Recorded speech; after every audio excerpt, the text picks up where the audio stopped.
దైవ స్వరూపమైనటువంటి గంగా నది ఈ రోజు భూమిపైకి వచ్చినటువంటి గంగను ఇంద్రలోకంలో మందాకిని, పాతాళ లోకంలో భోగవతి అని, భూలోకంలో అలకనంద అని అంటారు. దేవనది అయినటువంటి గంగ భూలోకానికి రావడం వెనుక గొప్ప కథ ఉంది. ఆ కథలో గంగమ్మ తల్లికి పవిత్రమైనటువంటి శక్తి ఉంది. భారతీయ సంస్కృతి సంప్రదాయ నిస్వార్థమైన 20 పితృభక్తి ఉంటుంది. పూర్వం సగరుడు అనేటువంటి ఒక మహారాజు ఉండేవాడు. ఆయనకు వైదర్భి, సయాన్ ఎటువంటి భార్యలు ఉండేవారు. సయాన్కు తన కుమారుడు జన్మిస్తే చాలు అని కోరుకుంటుంది. వైదర్భి మాత్రం 60,000 మంది బిడ్డలకు తల్లిగా కలగాలని పరమేశ్వరుణ్ణి ఆరాధిస్తుంది. ఇక శైబీకు ఆమెకు కోరిక ప్రకారం అసమంజుడు అనే ఒక కుమారుడు జన్మిస్తాడు. కొద్ది కాలం తర్వాత వైదర్భికి ఒక పెద్ద సొరకాయ లాంటి పిండం కలుగుతుంది. అప్పుడు మరలా పరమేశ్వరుని ఆరాధించడంతో కాయ లోపల ఉన్నటువంటి గింజలు 60,000 మంది పుత్రులు జన్మిస్తారు. ఆ తర్వాత వాళ్ళందరూ కూడా బలపరాక్రమవంతులుగా ఎదుగుతారు. అయితే పెద్దల మీద గౌరవం, క్రమశిక్షణ లాంటివి ఉండేవి కావు వారికి. అయితే ఒకనాడు అశ్వమేధ యాగం చేస్తుండగా యాగాశ్వం కనిపించకుండా పోతుంది. 60,000 మంది సగరుడు కుమారులు అన్ని చోట్ల వెతుకుతూ పాతాళంలో కపిల మహర్షి ఆశ్రమం దగ్గర యాగాశ్వాన్ని చూస్తారు. కాపాడే గుర్రాన్ని దొంగలించాడని ధ్యానంలో ఉన్నటువంటి ఆ మహర్షిని ఇబ్బంది పెట్టడంతో ఆయన కోపాగ్ని మాడి మసైపోతారు. అయితే ఈ విషయం సగరుడు తెలిసి దుఃఖంతో రాజ్యాన్ని వదిలి అరణ్యాలకు వెళ్లిపోతాడు. అసమంజుడు మాత్రం సోదర ప్రేమతో వారిని ప్రత్యేకించాలని చెప్పింది. ఆ విధంగా స్వర్గంలో ఉన్నటువంటి గంగానది ఆ బూడిద రాశుల మీదుగా ప్రవహిస్తే వారందరూ కూడా బతుకుతారని తెలిసి గంగాదేవి కోసం చాలా కాలం పాటు తపస్సు చేసి కన్ను మూశాడు అసమంజుడు. ఇక ఆ విధంగా ఆ సమాచారం అంతా కొడుకు అంశుమంతుడు అనే అతను అదే తపస్సు కొనసాగిస్తాడు. కానీ ఆయన వల్ల కూడా కాలేదు. గంగానదిని భూమిపైకి తీసుకురావడానికి ఆ తరువాత అతని కుమారుడు భగీరథుడు శ్రీకృష్ణుడి గురించి తపస్సు చేసి పరమాత్మ యొక్క అనుగ్రహంతో గంగమ్మను భూలోకానికి తీసుకొచ్చేందుకు వరాన్ని పొందాడు.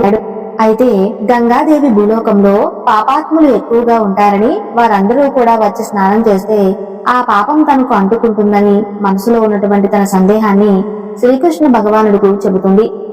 అప్పుడు ఆయన ఎంతమంది పాపం చేసిన ప్రజాప్రతినిధుల కుమారుడు వజ్రాంగుడు ఒక రోజున భార్యను పిలిచి నీకేం కావాలో కోరుకోమని అడుగుతాడు. నువ్వేమీ బెంగపడకుండా నీ కోరిక ఏమిటో చెప్పు అని అడుగుతాడు.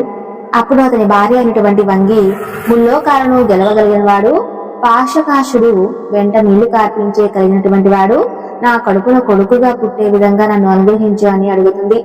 అప్పుడు వజ్రాంగుడు బ్రహ్మదేవుడి గురించి తపస్సు చేస్తాడు. బ్రహ్మదేవుడు ప్రత్యక్షమవుతాడు. వజ్రాంగుడు నమస్కారం చేసి స్వామివారిని కోరినటువంటి కొడుకును ఆమెను చూపించండి అని అడుగుతాడు. ఇక వరానికి తాను కోరుకున్న కొడుకు పుడతాడు. అతను పుట్టగానే చాలా పెద్ద అల్లలి ప్రారంభమవుతుంది. వజ్రాంగుడు కశ్యప ప్రజాపతి తీసుకొచ్చి ఆ పిల్లవాడికి తారకుడు అని పేరు పెడతాడు. ఇక లోక మొత్తం ఆ పిల్లవాడిని తారకాసుడు అని పిలిచింది. తారకుడు పెరిగి పెద్దవాడు అయ్యి అతను చూసి తిది వారంగి ఎంతో సంతోషించిపోతూ ఉంటారు. వాళ్ళ కోరిక సంపూర్ణంగా నెరవేరడం కోసం తారకుడి బ్రహ్మ గురించి తపస్సు చేసి వరాన్ని పొందమంటూ ప్రోత్సహిస్తారు. అప్పుడు కూడా తపస్సుకు బయలుదేరి ప్రారంభించి ఓ కాలు మీద నిలబడి కళ్ళు తెరుచుకుని సూర్యుడిని చూస్తాడు. ఏళ్లపాటు తపస్సు చేస్తాడు. తర్వాత ఉగ్ర తపస్సు మొదలు పెడతాడు. అందులో నుండి లోకాలను కాలుస్తూ ఉంటుంది. అప్పుడు దేవతలందరూ కూడా బ్రహ్మ దగ్గరకు వెళ్లి అతను తపస్సు లోకాలన్నిటికీ కూడా కాల్చేస్తుంది. మీరు వెళ్లి అతనికి ఏం కావాలో అడగండి మహాప్రభు అని అడుగుతారు. అప్పుడు బ్రహ్మదేవుడు వెళ్తాడు. తారకుడు ఎదురుగా బ్రహ్మదేవుడు ప్రత్యక్షమై నాయనా ఏమిటి అసలు నీ కోరిక అని అడుగుతాడు. అప్పుడు తారకుడు బ్రహ్మదేవుడికి నమస్కరించి దేవతలందరినీ 3 లోకాలను గెలువగలిగినటువంటి వ్యక్తి నాకు అయినటువంటి పరమేశ్వరుడు మన్మధుడు ఇస్తాడు. ఆయన కోరిక లేదు. అటువంటి పరమేశ్వరుడికి కొడుకు పుడితే అతని చేతిలో నేను చనిపోవాలి. ఆ మేరకు నాకు వరం ఇవ్వాల్సింది అని అడుగుతాడు. అప్పుడు బ్రహ్మదేవుడు పరమేశ్వరుని తలుచుకుని తదాస్తు అంటూ హంస ఎక్కి అక్కడి నుంచి వెళ్లిపోతాడు. తారకుడు 3 లోకాలకు రాజ్యాభిషేకం చేసేస్తారు. దేవతలందరినీ పిలిచి ఎవరెవరు ఏ పనులు చేయాలో నిర్ణయించి చెప్పేశాడు.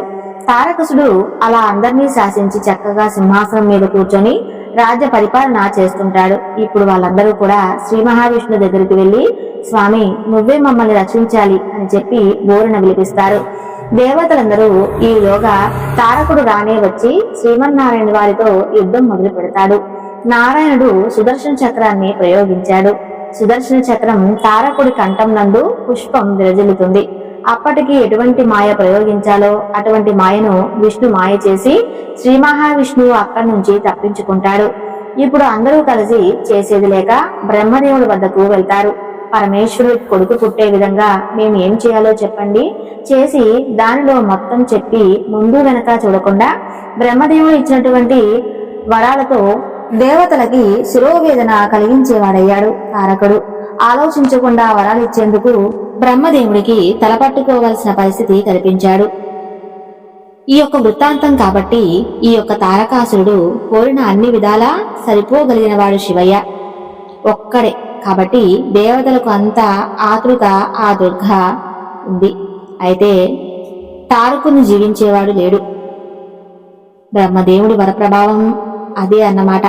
సతీదేవి లేనందున పరమేశ్వరుడు తపోదీక్షలో ఉన్నందున ఇదిలా సాధ్యం అనుకుంటారు. ఇక బ్రహ్మాది దేవతలు అందరూ కూడా శ్రీ మహావిష్ణువు కలిసి మంత్రాలోచన జరుపుతారు. ఏదో ఒక విధంగా పరమేశ్వరుని ఒప్పించి ఏదో ఒక పిల్లను తెచ్చి కట్టబెడదాం అనుకోండి. ఆ పిల్ల శివో తేజోపుంజుని తట్టుకుంటుందా అనే సందేహం వస్తుంది. వారందరికీ అది నిజమే అయినా పరమేశ్వరుడు ఏ పిల్లనంటే ఆ పిల్లని చేసుకునేవాడా అని ఇంకొంతమందికి సందేశం కలుగుతుంది. శ్రీ మహావిష్ణువు అందరికీ ధైర్యం చెబుతాడు. మహాశివ తేజాన్ని భరించగలిగేది సాక్షాత్తు ఆదిశక్తి స్వరూపిణి ఆంశతో జన్మించినది.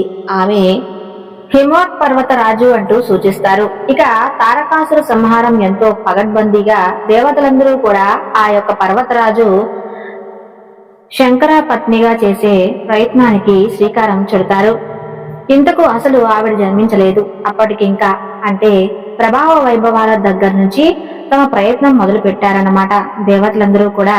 ఇక ప్రకృతి పురుషుల కలయిక జరగాలి తత్వం ఎలా అని తారకాసుర సంహారం జరగాలి అంటే మరలా దేవతలందరూ కూడా సమావేశమవుతారు. ఇంద్రుని యొక్క ఆధ్వర్యంలో ప్రత్యక్ష సాక్షి అయినటువంటి సూర్యుడు లాంటి వాడు నిజమే. పరమేశ్వరి తపోదీక్ష నిత్యం కూడా నేను చూస్తున్నాను కదా.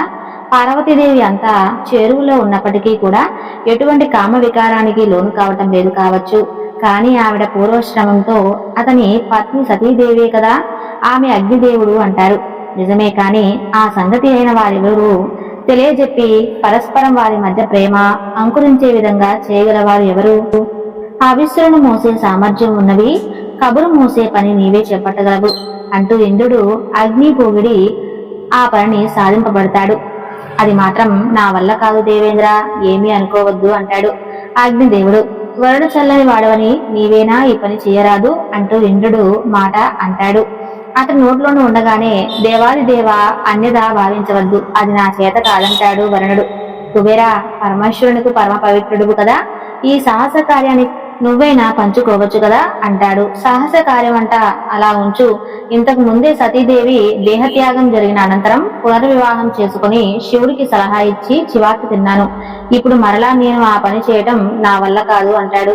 కుబేరుడు మహామునుల వైపు చూస్తాడు. ఇంద్రుడు వారిలో ఒక్కరు కూడా ఈ బాధ్యతను నెత్తిని వేసుకోవడానికి ముందుకు రారు. నిరుత్సాహంగా తమ గురువైనటువంటి బృహస్పతి వంక చూస్తాడు. దేవేంద్రుడు పాకశాసన ప్రస్తుతం పరమేశ్వరుడు వద్ద ఉన్నది. పార్వతీదేవి సతీ అవుతారనేది పరమేశ్వరుడు తెలియదా? కానీ అతను అంత సులభంగా శ్రీ వ్యామోహాన్ని పొందేవాడా? అక్కడ పార్వతీదేవి ఆయన్నే వివాహమాడి ధ్యానం వహిస్తూ ఉన్నది. ఆయన అనుగ్రహం కోసం వేచి ఉంది. ఆవిడిపై ఆయనకు ప్రీతి కలిగితేనే కదా కార్యం సఫలమయ్యేది. ఇప్పుడు మనకు మన్మధుడే దిక్కు కాబట్టి ఆయన నడికి కార్యం ఫలవంతమయ్యేలా చూడు అంటాడు దేవేంద్రుడు. మన్మధుని మనసారా తలుచుకుంటాడు దేవేంద్రుడు. సుందరీమణులు కర్మలను కూలినటువంటి వంటి అన్నిటినీ ధరించి తలచినదే తడవుగా చేసినటువంటి ప్రతిపత్తిని నుంచి సతీపతి సాధారణంగా ఆహ్వానిస్తాడు. ఇక తన వల్ల ఏదో ముల్లోకాలకు ఉపకరించేటువంటి పనుందే అని దేవేంద్రుడు పిలిచాడంటే ఆ క్షణమే అర్థమైపోతుంది. మన్మధుడికి ఒకవేళ దేవేంద్ర పదవిని ఆశించి ఎవరైనా ఘోర తపస్సు చేస్తున్నారా, అందుకే ఇంద్రుడు కలవరపడిపోయి తపోభంగం నిమిత్తం నన్ను పంపాడా అంటూ ఆలోచిస్తూ ఉంటాడు మన్మధుడు. ఒక్క నిమిషం ఆగి ఆ విషయం అడిగేస్తాడు కూడా. ఇంకెక్కడ పదవి మన్మద, అది తారకాసుడు పాలైంది. పదవి ఉంటే దేవసభలో ఉండకుండా ఈ రహస్య స్థావరంలో దేనికుంటాను చెప్పు అంటాడు ఇంద్రుడు. అయ్యో అలాగా, ఏమిటి సంగతి అని అడుగుతాడు మన్మధుడు. సరే, నువ్వు దేవగణానికి అంతటికీ కూడా మేలు జరుగుతుందని దేని గురించి అయితే ఇన్ని రోజులు ఎదురు చూస్తున్నావో దానికోసం నేను నిన్ను ఒక విషయం కోసం ప్రారంభించబోతున్నాను. శక్తి వంచన లేకుండా చేయాలంటాడు. అప్పుడు తప్పకుండా మన్మధుడు నేను చేస్తాను అని అంటాడు. ఇక దేవేంద్ర వారు ఈ విధంగా చెబుతారు. ఓ మన్మద, ఓ సంస్థ ప్రయోగాలు సాంబశివుడి మీద సాగాలి. ఏ సాంబశివుడి పైన భీమా సాత్విక సాయంతో కాస్త భిన్నగాపై కనిపించినప్పటికీ మన్మధుడికి మనసులో భయం కలిగింది. ఇక పెద్ద పెట్టున ఒక్కసారిగా నవ్వుతూ, నాకు భయం, నేను అజాత శత్రువు కదా, నన్ను అందరూ మిత్రులాగే భావిస్తారు, కాబట్టి నేను ఎవరిని కూడా శత్రువు కాదంటూ గంభీరంగా ప్రశ్నించాడు. ఇక ప్రస్తుతం పరమేశ్వరుడు ఔషాది ప్రస్థాన ఎటువంటి ప్రాంతంలో తపస్సు చేస్తున్నాడు. దాక్షాయిని ప్రస్తుతం హిమవంతుడు బిడ్డగా పుట్టి పార్వతిగా పెరుగుతుంది. యవ్వనవతి అయిన తన కుమార్తెను హిమవంతుడు సపర్యలు చేసేటువంటి నిమిత్తమై స్వయంగా పరమేశ్వరుడి సన్నిధిని విడిచి వచ్చాడు.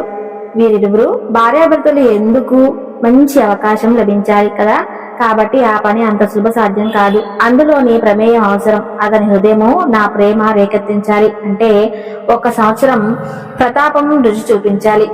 తద్వారా వారికి ప్రేమ గురించి అతి పరిణయంగా పరిగణిస్తే తారకాసుర వధ అనేది జరుగుతుంది. కాబట్టి ఈ యొక్క కార్యక్రమ నిర్వహణకు మీరే ఆహ్వానించాలి. మొదలు సంకోచించిన తర్వాత దేవత గణాల హితం కోసం నెమ్మదిగా మన్మధుడు ఆ విధంగా పరమేశ్వరుడు తపామాచరిస్తున్న ప్రదేశానికి చేరుకుంటాడు. ఆ కాలంలో వసంత ఋతు సూచనలు ప్రారంభమవుతాయి. అప్పుడే సరిగ్గా పార్వతీదేవి శివపరిచయం ఆయన సమీపంలో సంచరిస్తూ ఉంటుంది. దాంతో మంచి పట్టు దొరికినట్లు అవుతుంది. వెంటనే అదే సమయంలో పరమేశ్వరుడు దానిలో నుండి కళ్ళు తెరిచి తన ఎదుట ఉన్నటువంటి పార్వతీదేవిని చూస్తాడు. ఇక అదే తగువగా భావించినటువంటి మన్మధుడు హర్షణం అనేటువంటి తరాన్ని ప్రయోగిస్తాడు. క్షణం కూడా ఆలస్యం చేయకుండా వెంటనే సమోహనాస్త్రం సందర్శిస్తాడు. ఇంకేముంది, పరమేశ్వరుని ఒక చిత్రం చేస్తుంది. కానీ అంతలోనే పరమేశ్వరుడు పరమతాపం అవుతాడు.